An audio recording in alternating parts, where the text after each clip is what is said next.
The sun blazed down over the crowded streets of Manila, making the asphalt shimmer in the midday heat.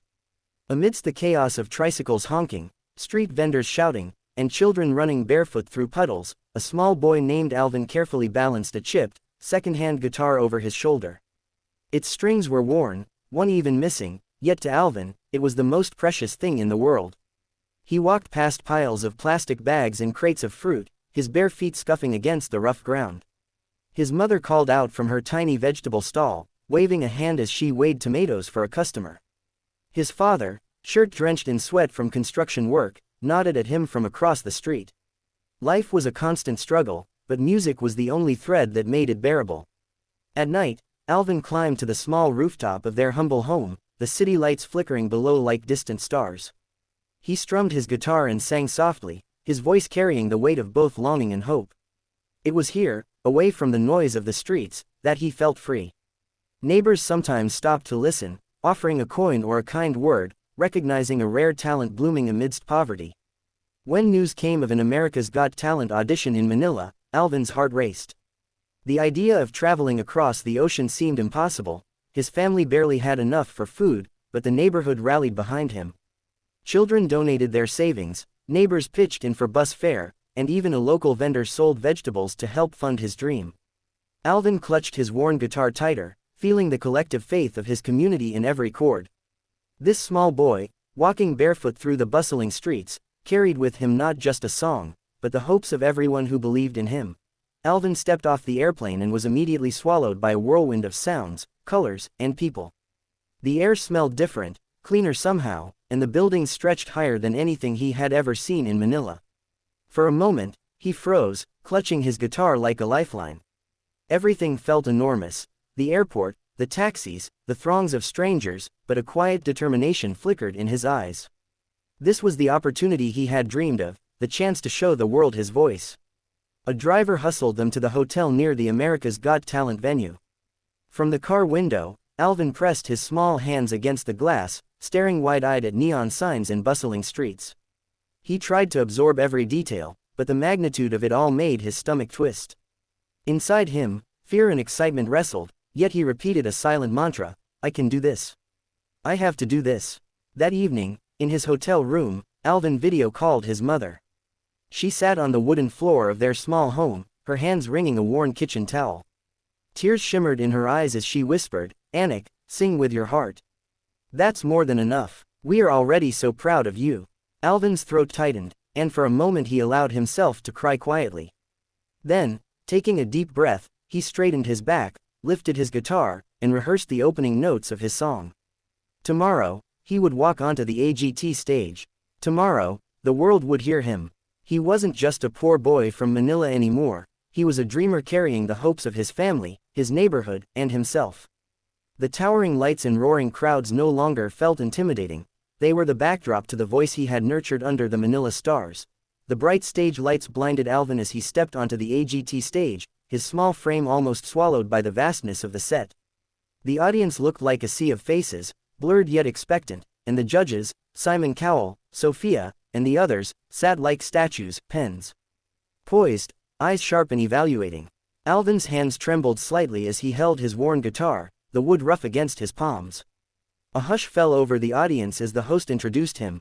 Simon leaned forward, eyebrows raised, curiosity flickering across his face. When asked, "What brings you here?" Alvin's voice was soft but steady. "I want to help my family, and I want the world to hear my song." The room seemed to exhale. A heavy silence settled, as if everyone instinctively knew that what was about to come would be more than just a performance. Alvin strummed the first chord. The sound was fragile, imperfect, yet resonant, echoing across the theater. Then he sang. His voice, pure and full of longing, wrapped around every listener like a gentle embrace. Each note carried the weight of years spent in struggle, the quiet nights on Manila rooftops, and the dreams nurtured in the hearts of his family and neighbors. Judges leaned in, captivated. Sophia's hand covered her heart. Simon's face softened, a rare flicker of vulnerability crossing his usually stoic expression. The audience's eyes glistened as Alvin's voice rose, filling the room with both pain and hope. He wasn't performing to impress, they could sense he was singing his very soul. By the second verse, a few audience members dabbed at tears, while others whispered, "This is incredible." Every chord, every word, was a story of perseverance and love. And as the final notes lingered in the air, a stunned silence followed, pregnant with emotion, before the crowd erupted into murmurs of awe. Alvin had captured their hearts in mere minutes, and no one would forget this moment. By the time Alvin reached the bridge of his song, every note seemed to carry the weight of a lifetime. His fingers trembled slightly on the guitar strings, not from fear, but from the overwhelming emotion swelling in his chest. The audience, already captivated, sat in tense silence, feeling every word, every pause, every fragile crescendo. Some were leaning forward, eyes wide, as if afraid to miss a single moment. Others clutched the hands of loved ones, tears streaming down their faces. Simon Cowell, usually the embodiment of restraint, could not hide his astonishment.